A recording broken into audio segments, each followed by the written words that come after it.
First of all, you don't know me. We're all about that high school drama girl, all about them high school queens. We'll take you for a ride in our comic girl, drama girl, cheering for the right team. Drama queens, smart girl, rough girl, fashion but you're tough girl. You could sit with us, girl. Drama queens, drama queens, drama queens, drama queens, drama queens. Welcome in, everybody. Hi, pal. Hey, so how are you? Doing? I'm good. It's been like a bit of a whirlwind of travel these last 2 weeks with the DNC, and then on Tuesday for the other podcast, I got to go do something very cool and do an interview at the White House. It was really neat. It was really, really neat. And Easton came, and we just were like, I also got to play tour guide and show him around everywhere, and take him like into the press briefing room and stuff. It was really sweet. What a boss move. Being able to show someone around the White House. Kudos to you. Thank you. I know, it was actually really funny. I was like, okay, so this hallway and these and the stairs here, and that's where the bowling alley is. And did you know that in the 60s, and the girl who had like come to meet us from the office was like, you know where everything is. I was like, oh, I'm really letting my nerdy freak flag fly, aren't I? Secret Service starts whispering about you. It was Maybe kind we of put cool. her on a list. Maybe we put her on a list. I was like, hey guys. That's so funny. People are like, oh, I got floor seats at a concert. And you're like, oh, really? I give tours of the White House. La Casa Blanca, fools. I'm obsessed. Never have I called it La Casa Blanca, but I will from here on out. It's fun. Run with it, audience. If you like it, run with it. It's yours. Run with it. Well, Where in the world are you right now? This is a new background. I am on the East Coast, and I am like literally hiding, speaking softly in my room, because there are other meetings happening in the main room where I normally podcast with you guys. And so it's like, it just happens to be one of those hours of the day where everybody needs quiet. Yeah, it's, if you could see the setup of how all my technical gear is propped up like on pillows, and there's like a light stand with a blanket wrapped around it to hold it up. And it's just elegance. I feel you, sister. I'm currently in my house on Jenny's sewing table. My computer is propped up on a sewing box. I mean, it's just, by hook or crook, we're making it happen. I like seeing all the fun, like kid trampoline, climbing wedges, all the stuff back behind you. I'm like, oh yeah. Yeah. I don't know what you mean by kid. That's my mini trampoline. Those are my fort building blocks. That's my inflatable punchy guy. No, yeah, it's a kid's playground down here, and Dad gets in the mix. Yeah. I love it. All right, we got to talk about this episode because there is so much to unpack. There's and a to lot. hear about. It's season 7, episode 9. Now You Lift Your Eyes to the Sun. Air date November 9th, 2009. Synopsis reads, Haley returns to the stage and Brooke receives life-changing news. Meanwhile, Dan Scott returns to Tree Hill, much to the chagrin of Nathan, who is about to sign a new NBA contract with the help of his agent Clay. Written by Karen Gist. I apologize if you pronounce it Gist, Karen. Directed by the incomparable, irreplaceable Sophia Bush. Stop, you're sweet. Hey, what's your middle name? Anna. Sophia Anna Bush. That rolls off the tongue well. It feels weird to me. I have no connection to my middle name at all, but it's all right. I'll take it. Is there anyone in the family? Was that named after? It comes out of that whole, like, I don't know. It's that whole Italian, like Maria, Anna. There's all those sort of classic names in the lineage. And yeah, I don't know, some person somewhere in the fam. All right. So what was it like watching this episode for you? This was honestly such a trip because I just remember there are things that I had forgotten, and there are things I remember in such detail. Like I remember sitting down and building out my director's binder with the overhead floor plans of all the sets and mapping out all the blocking and where people were going to be and why. And, some of it works beautifully and some of it you have to change on the fly on the day. I remember us trying to figure out how to get out of one scene, and Peter Kowalski, our DP, was like, oh, well, if we did this transition, then we can fade into this transition with this other thing. And there's like, you prepare and you over prepare for everything. And then there's also just stuff you can't really know will happen. Weirdly, the two things I remember the most are sitting in the director's chair, directing in Trick in that outfit from the Haley concert. And I remember what it felt like to shoot all those scenes to get into Brooke's whole fertility heartbreak journey.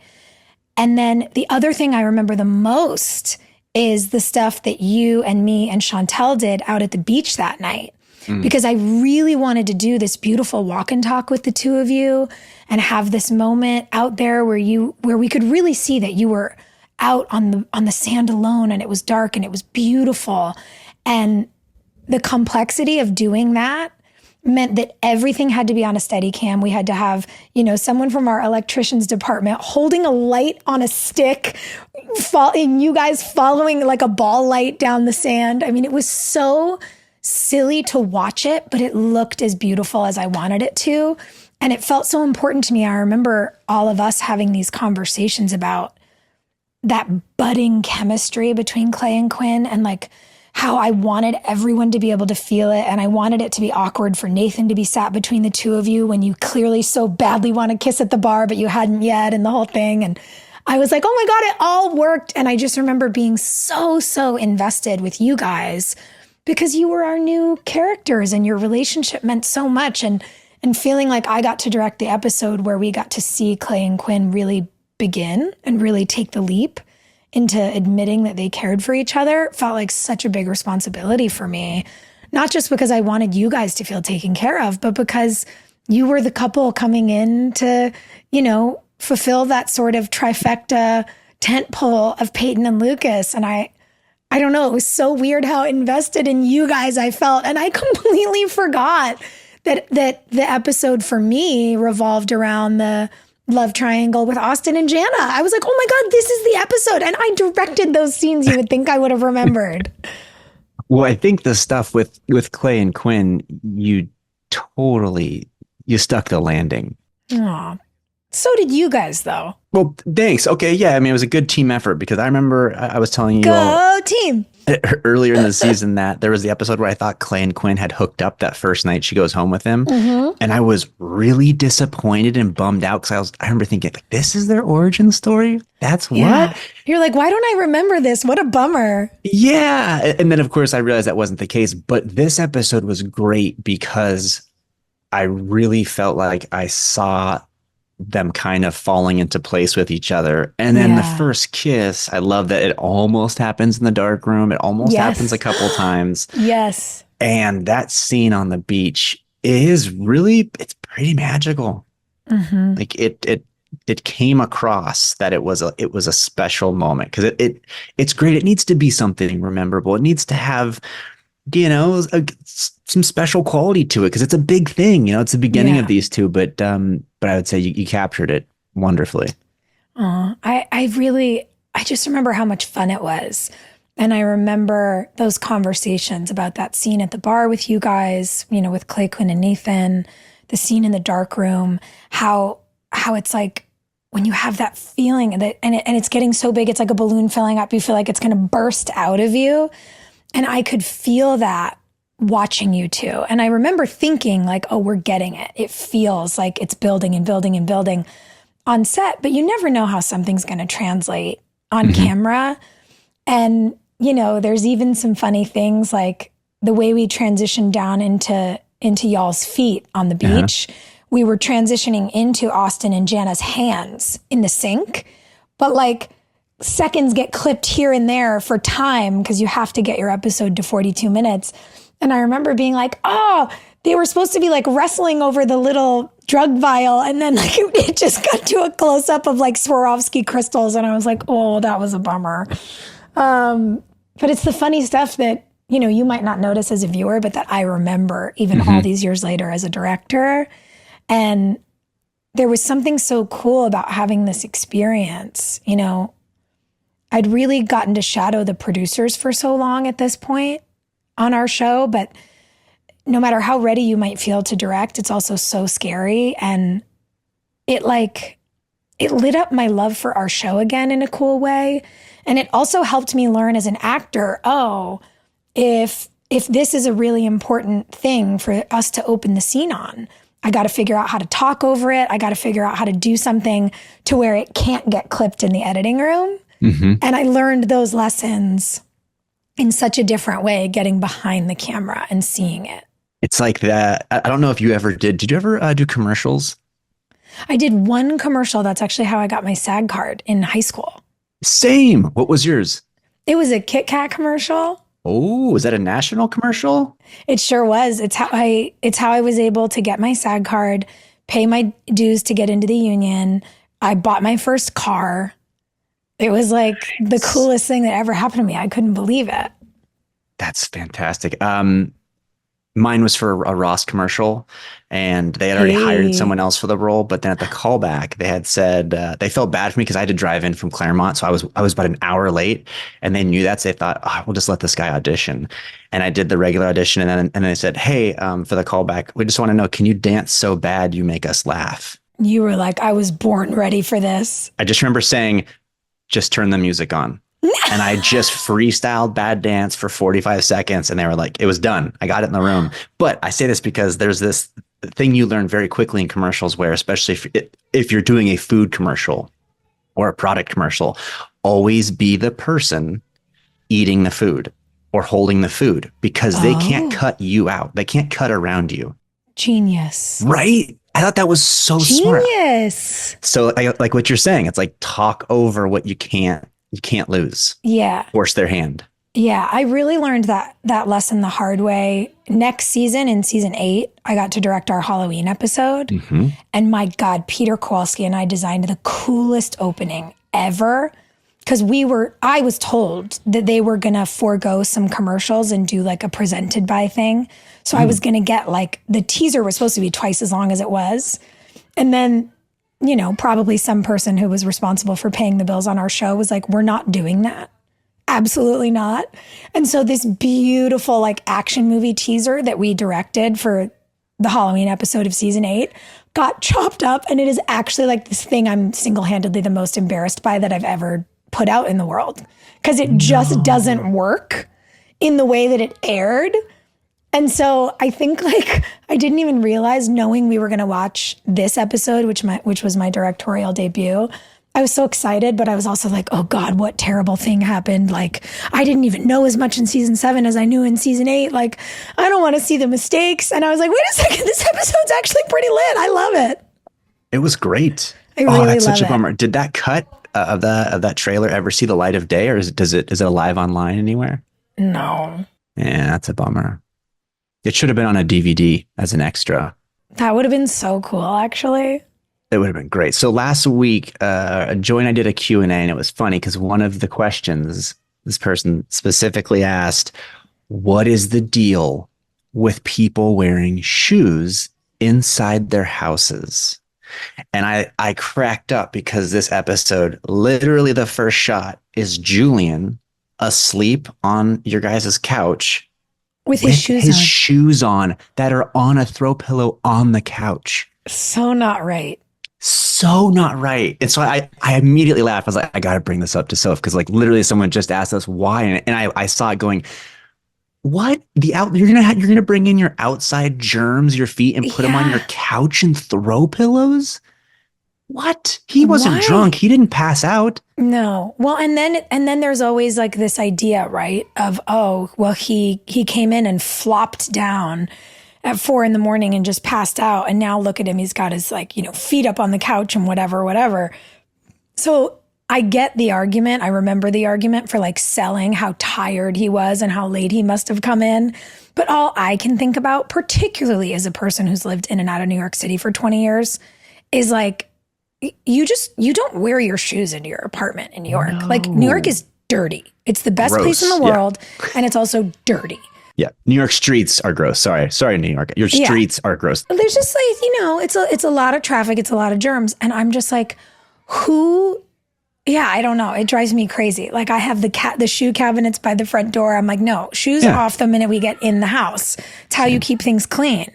Absolutely. But then I also realized that Like when I host parties at home in LA, like when people come over, I never ask anyone to take their shoes off. And maybe that's because we drive more there. I don't know what it is.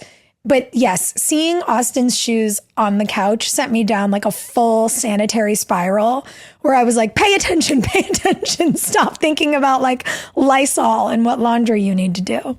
The one thing about the shoes off home, because we are as well, and we do tell our guests your shoes need to come off, is if like we have a friend who their shoes off home, but they have a dog that they take for walks and is in the backyard with poop and stuff. And so especially in New York, if you're walking your dog, it kind of defeats the purpose, right? Well, you got to have the little paw pad wipes. Yeah. You know? I just feel like how many people are doing those, you know? If you've ever put your dog in those booties, it's a show. Yeah, it's not great. No. My sweet last dog, rest her precious soul, was just like the absolute best. She was so funny, Rob. I took her to Toronto to film with me in the middle of winter, and I put her in snow boots, and she literally just went like this and like put one of her feet out and tried to shake it and then realized it wasn't going to come off and then like did the rear foot on the other. It's like the thing I single-handedly regret not having filmed the most, because what I would give to watch the initial like dog in boot comedy, it's perfection. Yeah, we did the same thing to our dog, and but we did videotape it, and it's the best because it's that they suddenly forget how to walk, you know? Yeah. They're perfect. I love it.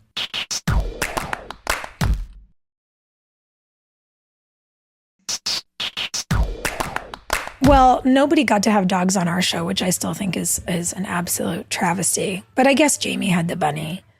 I will say, like, circling back, I loved the way, and I remember filming that scene. I actually think the first scene I shot as a director was that whole sequence with Austin in the house with Brooke and Julian. And I remember figuring out what the blocking was going to be like and coming to find him on the couch and having this whole conversation. And then, you know, when you're directing and acting, it's like I had to block the scene with him, and then I had to watch my stand-in act out the scene with Austin so I could really see it.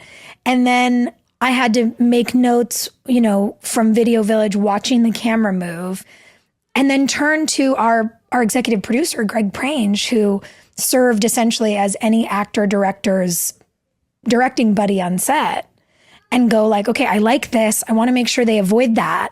And he'd go, okay. And then I'd have to walk in and do the scene and look at him and go, did we get it? And there was no playback. There was no opportunity to watch it. I just had to trust him. Oh, wow. Because there was no time. Like, imagine if I'd had to be the actor and then watch every take. We never would have made any of our days. No. But it's so interesting to be so prepared and so excited, and then to also have to kind of fly blind anytime you're on camera and just trust someone else to say, yeah, the shot looks great, and then move on. Wow, that is a leap of faith. But thankfully it was Greg, you know, so it's someone you have a long history with and you trust, because that's scary, not being able to sort of watch yourself and, you know. Yeah. It feels very much like it gives me that like meerkat energy, like where you pop up and it's like, did we do okay? You have no idea what's happening out in the world around you, but it was so much fun. And it was cool because we sort of isolated my scenes on camera as much as we could. And there's something so special about the way everybody shows up, because you are pulling double duty. And I was even thinking about it, you know, nearing the end of the episode when Brooke calls Julian and is like, do whatever you have to do. And she's having this whole experience where, you know, we're alluding to the fact that she's found out something really terrible about her fertility and her options to be a mom. And we hadn't quite said it yet, but I remember doing that phone call, and like by then Austin was wrapped. You know, it's not like we shoot the phone calls with each other. It's usually you, the actor, and the script supervisor. But like, he stayed on set that day to do that scene with me. Aww. And I remember how cool it was then directing him and Jana in the hotel room in those beautiful scenes they did. And holy shit, we have to talk about how amazing her performance is. Mm-hmm. But like, I got to stand there as the director and do the phone call as Brooke. And it was just so cool. Like, I don't know, everybody kind of steps up with you when you direct on your own show. And I remember in a really interesting way, watching these scenes made me remember all of those little things that I just hadn't thought about in years, and it was really sweet. Yeah, I love when one member of the cast will direct, because it really is that like team spirit of, we got you. Like, we're going to see you succeed. And the crew is the same way. You know, we had a great crew. Best. Okay, thank you for, I'm jumping ahead, but thank you for making sense of that last beat with Brooke. I was confused while she was throwing away her birth control. I didn't realize that she had been given bad news. I was wondering, I was left kind of going, is she throwing away her birth control to like get pregnant? What? Yeah, I was confused. Is she trying? What's the thing? Yeah. Yeah, and it hit me, you know, remembering shooting these scenes and remembering doing the I've been ready at the doctor, like, you know, it was so sweet to have Haley essentially do a very authentic recall for the audience of, you've wanted to have a baby, you know, since you were 22. Brooke's always wanted to be a mom, and she's ready and she's ready and she's ready. And then when she goes to tell Haley about the doctor's appointment, like my throat caught watching the scene, because I was like, oh, I remember this. I remember what's coming. I know now that they've said I won't be able to have a baby, but I'm too upset to tell anyone. And it's why I'm crying with Haley in the corner of Trick in the middle of the day. And it's why when Julian comes in and says, we're celebrating because he's done with his script, she's like, right, celebrating. Sure. You know, it's this sad experience. And it tracks, I think, why she reacts so terribly to Rachel, because she has no one to take out her hurt and her upset on. And I think sometimes when you see someone who you have a complicated relationship with from your childhood, you revert to behaving like a child. And yeah, it all just came swirling back to me. And I was like, oh my God, this is the beginning of so much heartache for her, and complexity with, you know, the Julian and Alex of it all. So the whole thing's like kind of a trip. And it made me love our show and all of you guys. And like, even just the experience of making TV, it made it all feel new again. Even though we'd been doing it for, you know, this was our 7th year. Yeah. And it was so cool. And it taught me so many lessons that I've just never forgotten as I've gone on to, you know, all the other things. Yeah. Going back to what you were saying about Trick, I had a note there's already, it's like, Trick is the place. It's like, come for the drink, stay for the assaults. We're 9 episodes deep, and we've already had 2 slaps and a punch. Yeah. It is just the place in the town. People, when they have beef, they're like, let's go to Trick to settle it. Yep. It used to be the basketball court, and now it's the bar. Yeah. What's up with that? I don't know. Kind of interesting. Yeah. You hit a girl in Trick. I hit a girl in Trick. I hit a boy in Trick.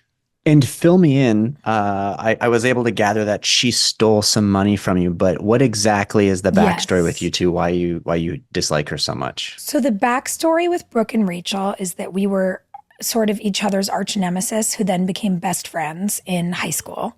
We wound up living together, but Rachel was like, you know, we had like a lot of dude writers. They just wrote her as like a quintessential, like stereotypical bad girl who, you know, tried to hook up with everybody's boyfriends. And that's why Haley slapped Rachel back in high school. And, you know, all of, all the humor there. And by the way, like, honorable mention for me, I'm just going to go ahead and say, James Lafferty looking at Danielle and then Paul and saying, well, if you run out of all my high school friends, I guess I could dip into my middle school friends for you. I was like, oh my God. It's just like, it was so funny because you've got Jamie being like, hi, Grandma Rachel, and everyone doesn't know what to do. Genius. Grandma. How about her line in that same scene where she says, it's funny, I used to want you to be my daddy, but now I'm your mommy. And then she doubles down. Jamie runs in the room and she goes, oh, hi, I remember when you were a roomer in 3rd period. I have that line written down. It's so good. Like iconic. They gave Danielle some of the best one-liners in this, and I loved seeing her. I love seeing Rachel and Nathan throwing them back at each other. Oh, yeah. It's so great because you assume it's going to be Dan, but it's so fun to see it coming from the two of them. I like that Dan was enjoying the experience too. Like, Yeah. the little smirk on his face, like, oh, this is fun. Yeah. But the sort of, to wrap that up, Rob, once we skip college and close over bros as a thing, Brooke has Rachel modeling for the company. Brooke essentially gave Rachel the first version of Alex Dupre's job. And then Rachel was living in her place in New York and then became an addict and then stole a bunch of money from her. And it was like a whole nightmarish thing. And I don't know. I don't think they ever really wrapped up that storyline very well, which made me so happy to have, the Dan and Rachel surprise, because it's nice to have her back. But God, Rachel quoting Dan Scott to Brooke, being like, forgiveness. It was just absolutely priceless. Also, speaking of Dan, how perfectly Dan is it that on his private jet is not only his name, but a picture of himself. And the phrase above the door. And if I may, that was all my choices. Like, what a crazy thing, by the way, as a first-time director, they're like, well, we've got to rent a private plane to shoot this scene. Yes. So like, I don't know where we got it. The network obviously handled that. But someone brought in a jet, and I was like, no, it's got to be so overly branded as the Dan Scott plane.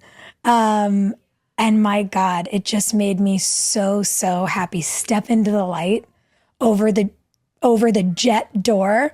And they were like, do we really need to? I was like, we need it. We have to have it. Yes. And you got it. And that Coen brothers shot of him standing in the door with that thing over the top of him. And even the color timing was cool and like vintagey and retro. And that shot that was just slightly above the waist. It was so good, Sophia. Thank you. And then she came out in the fur coat. I was like, no, if we're doing it, we are doing it big. It's Jim and Tammy Faye. It's you went full TV evangelist. Yep. And I was so here for it. Yeah. I love it. It was really fun. That was the fight I was the most happy to win as a director on this. That was a so good one great to go to bat for. Yeah. I was like, I know you think it's silly. It's not silly. We're doing it. Worth it. The decals were worth it. Were you, maybe you already talked about this. Tell me if you did, but did you like acting in something that you're directing at the same time? I really loved certain aspects of it. I loved being able to, I was saying this to Rob a little while ago, that, it was nice that I got to kind of block the places that I worked. I was at Brooke and Julian's house. I was at Trick. And then I had, those two scenes at the doctor's office. But it was very condensed, which was really helpful. I have visceral sense memories of directing in the nightclub outfit, which was so funny to me. The nightclub outfit, which was what? The black? Which was like the one shoulder. Yeah. Okay, like you had some dueling black and white off the shoulder, like white off the shoulder in the first half and then the black off the shoulder in the second. I noticed. Don't think that went unnoticed. I didn't even track that at the time. But wow, I was really in a deep side part era, I suppose. But yeah, I remember the photos sitting in the director's chair behind Video Village in that outfit and how funny that was. The most glamorous director ever. Oh, yeah. Because obviously on all the other days, it's like you come to work with wet hair and no makeup on and sweatpants because you're trying to do a job. But it's that. And then the night on the beach doing that final Clay and Quinn walk and talk and the first time they kiss, I was telling Rob when we first got on the Zoom, I remember the way the air smelled that night. When it's like a hot southern beach night and everything smells like salt and minerals and like you can smell the heat. I just remember that night. It was so perfect. And I was so happy that my like harebrained idea to do a walk and talk in the dark worked out. It had to be a walk and talk, by the way. It had to. The thing I remember about that scene was when Chantel and I ran it going, like some of the dialogue was just cheesy. And I don't mean that to be a riff, but because we're talking like the moon is made of cheese and we're both of us just saying like, what are we saying? What is this? And then it was like, let's just do our best to sell the shit out of it and get past it because then it'll get good, but that scene had to have movement. If you had us saying those words, standing, looking at each other, no. it would have felt so uncomfortable. Yeah. It would have had to make for a lot of awkward fidgeting, you know what I mean? Which would go against everything we're building.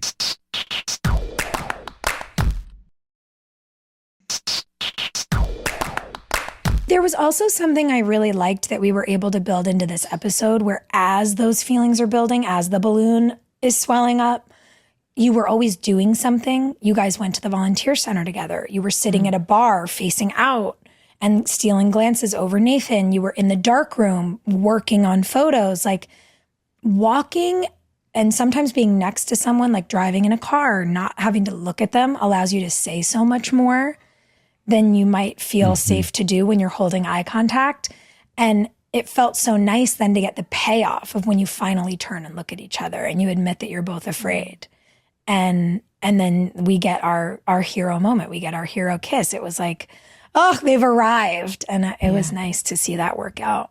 Did you notice? I was so curious if you caught this because I'm sure you watched the episode so closely. The first scene with Clay and Quinn, where she comes to the beach house, it ends with her saying, like, I'm gonna take you somewhere. I'm gonna surprise you. Just come with me. And she pulls me out of the shot. Yeah. You have a little tiny camera pan, and at the very end, did you notice that it catches a flag? There's a giant black flag in the side of the shot. Well, you know why that is? Because the ratios have changed since streaming. So like one of the things our show gets the most made fun of for on the internet is that it was not made to fit a whatever 16:9 or I don't know what it was versus what it is. There's too many things for my dyslexic brain to keep track of. But like there's like an incredible shot in season 1 of when Chad goes to rescue Hilarie when her car's broken down and he brings the tow truck from Keith's auto body and like you can fully see the edge of a sound guy and a boom and a whole, like now that it's readjusted for streaming and the screens are wider, we have widescreen televisions now. They weren't like that when we first started making the show. Instead of cutting off what's currently there, they pulled back. That's so funny. I just saw a reel of Lafferty watching a shot. It's like a wedding shot, and it's a giant, wide camera shot, like crane shot. And you clearly at the top of the frame, you see the dolly, the camera operator, the assistant camera operator, and like the grip pushing him. Yeah. Because if you remember, you guys, like from standing behind Video Village, there would be this wide monitor, but then the black lines inside of it that showed you the television screen framing. So if there was someone standing in between a black line and the edge of frame, what did we give a shit for? It wasn't going to be on TV. And now it's on TV. That's so funny. It's so terrible. At least you folks out home get to see how the magic is made. Yeah. I thought this episode, the one thing I kind of found myself going, really? And this isn't a directorial thing at all, is just how quickly Millie has turned into a cautionary tale. I know. Has she done a Instantly. single job as a model yet? Because it's so outrageous. And I think they went, like, it's just some of the stuff is silly. I get the pressure to feel thin after Jana's comments on what she's doing. But the fact that she's calling mouth and not Marvin, like, show her behavior changing, but to start showing personality changes, it all just, and she's like, she's stealing drugs. Everything changed. I found myself going, has she done a single job yet? Yeah, like who is this person? No, I think she just did the runway show. Yeah. And then she got hired to model, but never, I haven't seen her doing it yet. And what annoys me is they did that classic thing. Something I loved was you saying, Rob, when Clay says to Nathan, let me do my job. And then it cuts to Millie saying to Alex, it's my job. Like, I love those little flip of the coin kind of dialogue transitions.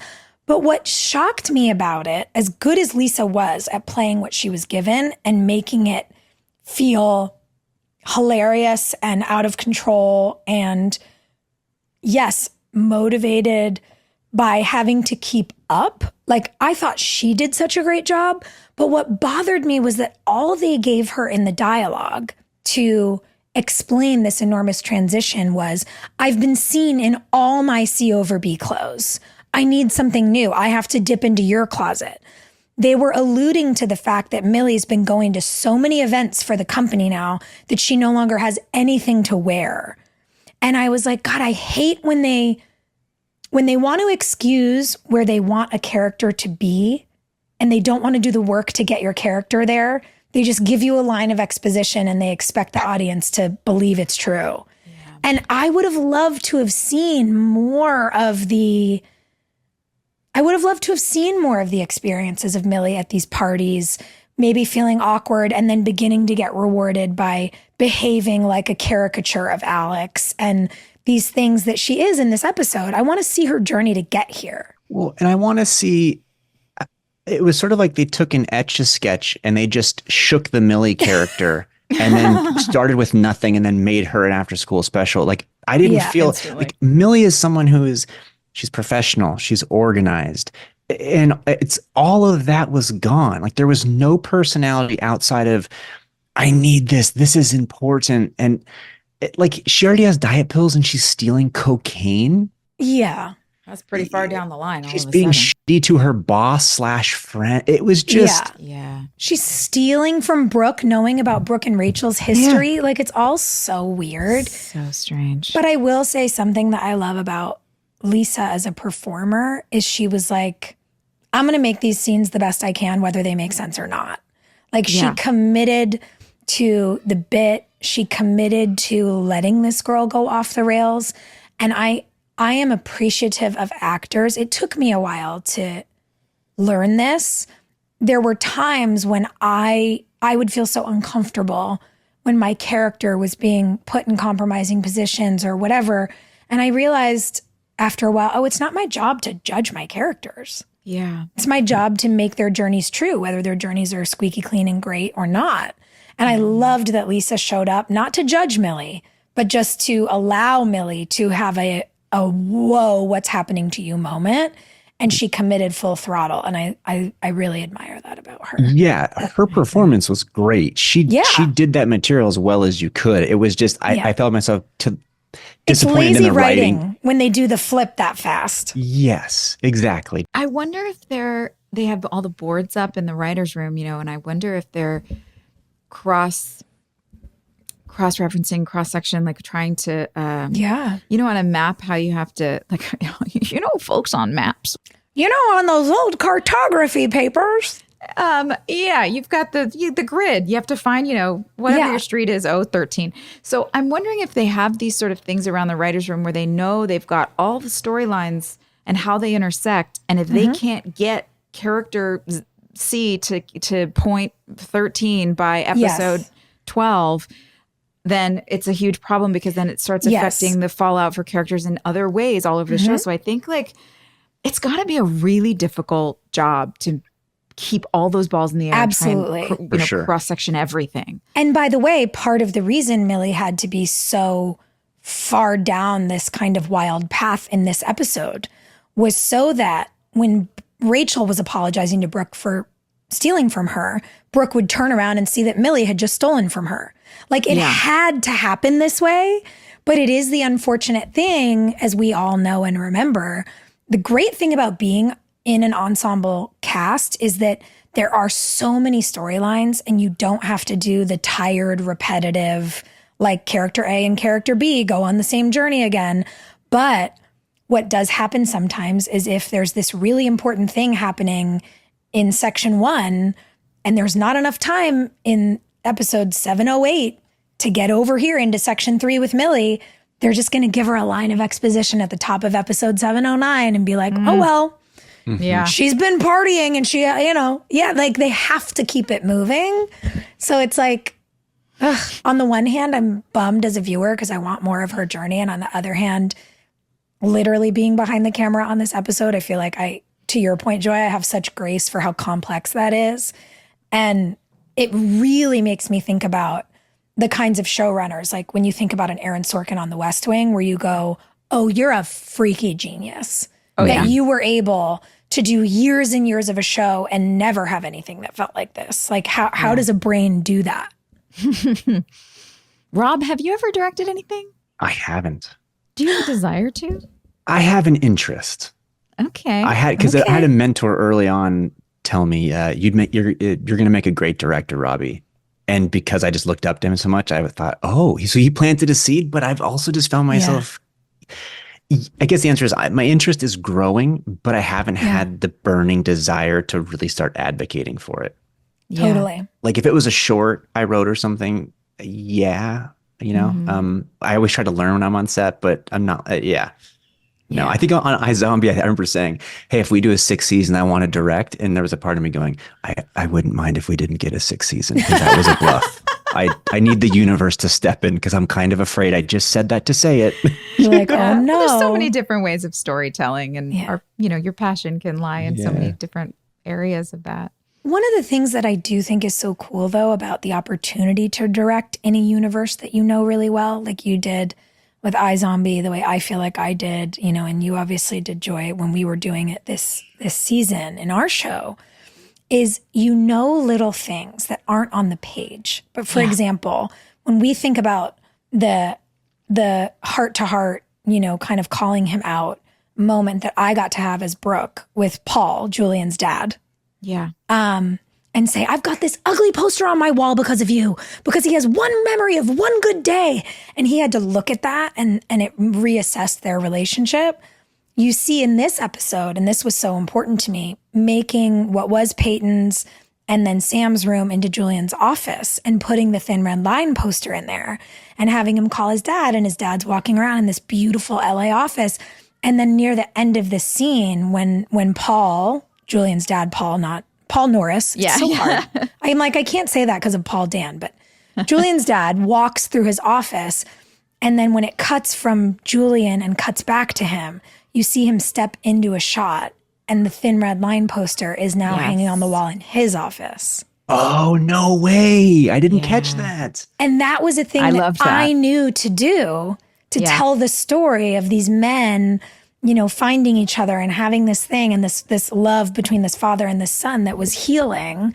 And like, I don't know, a director who might have come in to do 709, but hadn't seen that episode or hadn't read those scripts maybe because it wouldn't have been in their Let Me Catch Up on the World of One Tree Hill package, like might not have had that. So there's something so cool that you get to do in terms of keeping these Easter eggs in the world when you know a show like front and back. So I don't know. I get that, you might have felt relieved, but I would love to see you direct and like see what you would pull out.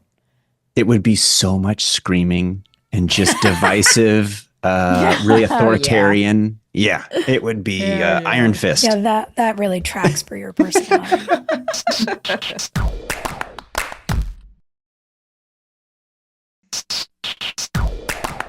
I have a question about Julian and Brooke. Why did Julian not invite Brooke to come over to Alex's and participate in this helping Alex situation? I know. Listen, this great question. And I also watched this whole scene going, oh, buddy. Oh, buddy. Come on, pal. You can just talk her through the phone. You know what I mean? Like, you don't need to go to a hotel room. You tell her to dump it out and find a meeting. Like, yeah, you don't need to be the one who goes there. It was real dumb move on his part, especially after he's been leaving Brooke sort of on her own for this long. And this is their night out to celebrate. Yeah. You're going to dip. Oh, I know. Dude, like I can understand being a friend who doesn't, if he's never experienced that before, although being a producer in Hollywood, I find it hard to believe, but it's okay. If he's never experienced this kind of desperation on the other line, I get the first instinct. I'm kind. I want to come help. I want to participate and be there for you. So even giving him the space to not know the alternative, call Brooke or tell her and be like, come with me. Let's go do this together. We're a team. I'm sorry it's ruining our date night, but like we have somebody that we know who's in trouble. Let's do it together. What the heck? And this person makes you uncomfortable. So come see our relationship in action and understand that it's not that kind of a thing. Yes. Yeah. And the way we sort of had to, because again, there's no drama if he does bring Yeah, Brooke. he has to make a dumb decision. This is a drama, so you got to have the drama. But the only way that we could figure out how to make that decision seem feasible was that when he came out to look for Brooke, she was gone and he didn't know where she was. And it was like, I gotta go. Oh, did you guys come up with that? It's hard to remember. I don't know if we came up with it. Well, you had weeks of prep too, so you easily could have called and been like, this doesn't make sense. And I feel like that was something that was really important to Austin and I, and it's why we shot that close up of him like looking around Trick and not knowing even where to go because it's a huge crowd at that point and she's not at the bar. And there's, we've specifically left my empty cocktail glass there. Yes. So we wanted there to be some sort of plausibility to the fact that he doesn't have time to find her. He's got to run out and make sure this person doesn't, like, God forbid, OD or whatever. Yeah. But what I loved that we were able to get the moment once he got there. It's obviously not a ruse on Alex's part. Jana was so beautiful in these scenes. Wonderful. I mean, She killed so vulnerable. She just absolutely sat there with me and was completely willing to trust us and let me keep rolling. And I was like, I don't want to cut. I just want to be here for you and like, let this be real. And she was so raw and so vulnerable. And for me, in a way, because of how wonderful she was, it sold why Julian did what he did. Because clearly she wasn't trying to trick him. She was really, really struggling. And I thought the line was so great when she said, "You're the only one I could call who wouldn't want to do it with me or report it to the tabloids." And you go, oh, this girl literally has no one who cares about her in her world. And yes, she has put, questionable feelings for this man who is someone else's boyfriend. And yes, all these things. But when you really see underneath all the bluster, I think it's so beautiful. And I think they did such a good job. And I love Alex and Julian. Like, of all the people, I'm supposed to hate them. And I actually really, really love them. I love watching them together. Yeah, they're fun. It's like Abbott and Costello. They're special. So fun. Yeah. It's circling back to what you were saying about needing to connect, like all the connective tissues between the big beats. I gotta say, now I get it, because the vial of Coke had to be empty. The smartest way to get it empty without her knowing is to have Millie still it. Yeah. So right. I was sort of thinking of it in a vacuum, but the truth is, when you got to make all that work, rescinded writers. Yeah, it's like finding the next pages on the Thomas guide. Like the letters and the numbers have to add That's up. what it's in the Thomas guide. Do you know what kind of boomers we sound like when we talk about Thomas guides? You realize no one under 38 has ever used a Thomas guide. Totally. Yeah. Totally. Or a map. Who cares? Or a map. Yeah. Joy, I have a question for you because I don't remember. But our storyline, obviously, the episode is so sweet because you get to see our history since high school. And like, I love Brooke and Haley's friendship. And I love that Brooke lets you in on the secret and then comes to you with the sadness and the whole vibe. Yeah. But part of me had this moment where I was like, wait, I don't remember, because you come to me to dress you for your concert. And then you're wearing a hoodie. Yeah, I don't wear anything of Do you yours remember? at all. I don't That's remember. so funny. I guess we just got sidetracked. I'm imagining we just started gabbing and talking about your maybe pregnancy. And I don't know. By the time I left, it was like, Brooke's going to be okay. And then I got home and went, I didn't get anything from Clothes Over Pros. And I remember the like device, because you're zipping and unzipping and zipping and unzipping. Like it's a nervous thing with the sweatshirt. But then Haley walks on stage to sing and you're wearing the sweatshirt. And I genuinely was like, did you and I make that choice? Was that like, I just don't remember. But I was like, wait, we have this lovely storyline together. And part of our storyline is that I've made you an outfit. I feel like there was some conversation about the hat. Like, it was terrible. I don't know why I was so insistent on that stupid purple beret. Okay, I wasn't going to say it. You were very insistent on the knit cap. I was. I don't know what. It was horrible. I remember talking with you about it on set, and I was like, no, I'm going to wear it. You were like, I'm wearing it. And I was like, You're like, Joy, sure? I just don't think Brooke would have given Haley this hat. I literally know it. You're going to die. I wrote down in my notes, I go, to be clear, Clothes Over Bros does not do beanies. Hey, also at the fashion show, we had the introduction of Grubs. Yes. Oh my gosh. So epic. And I forgot that his like spiritual gift when he first got on the show was that he knew what everyone wanted to drink. Same. So cool. I love the vibe. He is the antithesis of Chase. And I love that Chase is in on the joke. And he's like, this guy actually knows what you want to drink. Everyone leave me alone. Who does so it? funny. Isn't there a bit? Doesn't someone walk up and they go, guess their drink? And he says, blood? Dan Oh, Scott. Dan. Yeah. That was great. It's Yeah, so it's good. great introduction of him. And It's he's now so scoring good. James's show with James and Steven's show. Everybody's doing great. Yeah. He's No Grubbs way. scores the whole show. It's amazing how families just lasted. And So he cool. and Kate Vogel have their band. They've got their band, Your Future Ghost. It's Come so fun. That's wild. Is the song that you sing in this episode, Joy, an original of yours? It is. Nice. Okay. Yeah, I was dreading this episode. I was really dreading it. I'm so Because of the glad knit that it's cap over. you insisted on? That knit cap, it's burned into my brain. Yeah, all of it. I could see it in my eyes. Like I was at a really low point in my life Yeah. when we were filming this episode. And I mean, I could see it. I'm watching myself just act in these scenes and like my heart's breaking for younger me. Like I was in a lot of pain. So I'm glad this episode's over. I'm glad for you it's over. I was wondering how you were going to I'd like to think I knew how you were going to feel about it. I didn't know how you would feel about talking about it. But Yeah. it was interesting to look back on it, given that whole dynamic and who was involved in your music then and who was involved in your life then.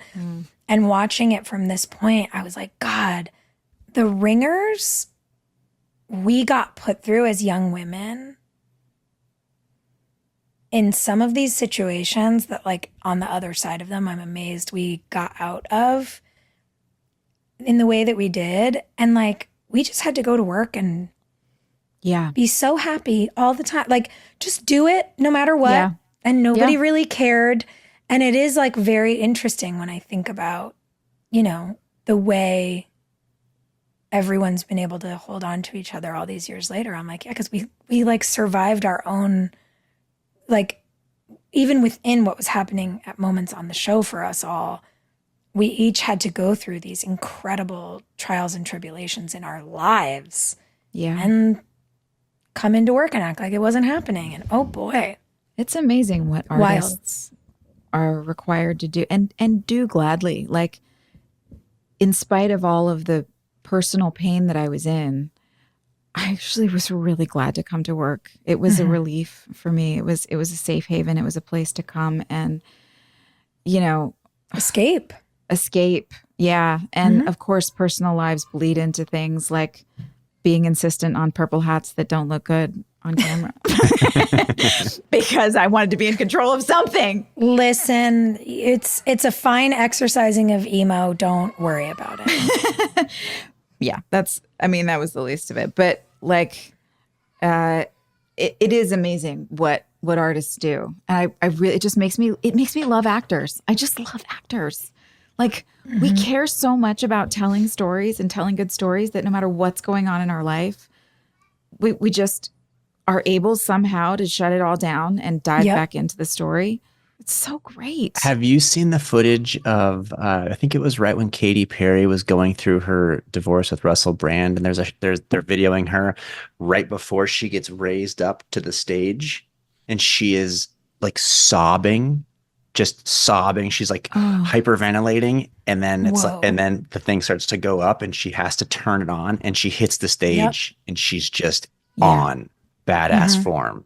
It's like you have to have the capacity to do that. It's like, okay, you're going through stuff, but for the next hour, you got to not be. You got to not be. You just have to not be. Yeah, It's wild. it's extraordinary. I mean, it's terrible in many ways, but there are outlets and ways to learn how to cope with it. And nobody's got a perfect life, and nobody's got a perfect job, and you know, we all need to exist in different spaces because the world needs people who get to go through all of their emotions on a regular basis, and the world needs people who can compartmentalize them. Yeah. For different reasons. I loved, like, obviously the behind the scenes of it, not weighing into the episode itself. Like, we know each other, so we know. But I loved seeing you back on stage as Haley. Yeah, it was fun. I love the comedy that we've settled into with Haley and Miranda. Like, the buddy comedy with the girls is so fun for me. The Alex and Millie love her. and the Haley and Miranda. And like, she's so ridiculous, but so funny because India is so great. Yes. And her being like, I love that I came up with this idea. And you're just like, what the f-? Yeah. The whole thing is just so good. And it felt nice to see Haley win. Yeah, I did too. I was nice to see her just sort of stepping into one of her passions and having space to do that. And it's like she was saying to Nathan at the end, which was short-lived, but hey, look at us. That scene. And he's like, why did you have to say it? You That's jinxed right. it. Don't jinx us. To turn around from that sweet moment, see Dan and Rachel, and then yeah, it was his great. contract gets swiped out from under him. I was like, oh man, come on. Also, by the way, just Nathan opening the door to Dan Scott and then shutting it in. And shutting it. That was perfect. Okay, I know we're running over. Friends at home, thank you for bearing with us. We have a listener question that I actually think is sort of perfect for this, since we're talking about these eras we went through on this show, because Susan asks, which One Tree Hill episode or scene do you think would make a great standalone short film, and how would you envision it? I got one for this. Okay. I want to see an entire movie of when Millie has to pick up Alex Dupre at the airport and get her to the hotel. Except I want to see it like Planes, Trains, and Automobiles, where it's just they have to endure all this stuff together, and we get to see the two of them. That was mine. Yes. Was it? Oh, Because man. we've talked about that before. Yes. It would be so good. Okay, runner-up. That can be yours, Joy. Here's my runner-up. No, it's fine. That's fine. How about the episode where the three of you get stoned? I could go for a funny Halloween movie. Totally agree. A movie of that. And also, Rob, there's an episode you haven't seen, but back in the high school years where Brooke and Haley and Peyton went on a road trip to New York together. And like, when we watched it, we all said this should have been a movie. This should have been like a 90-minute. We needed more of this. Oh, yeah. So there's just something about those road trip moments for the girls. Yeah. A Tree Hill road trip. I'm in. Yeah. Wait, what was your runner-up, Rob? What did you just say? The last thing you just said? The weed brownie party. Oh, yeah. Wait, has anybody made a comedy horror movie where the main characters get stoned and then they're like being chased by people, but they're like dealing with murder and being high? Yeah, it was called Pineapple Express. Oh, right. Not a horror, Okay. but yes, an action. Not horror. A stoner action film. We could do it. What if we did? Here's how it is. It's the weed brownie party, but it's done a la Clue, like the original Clue. Yes. Oh my God. And you have to solve puzzles, but you're stoned. Yeah. Yes. Yes. I want to see that. That's it.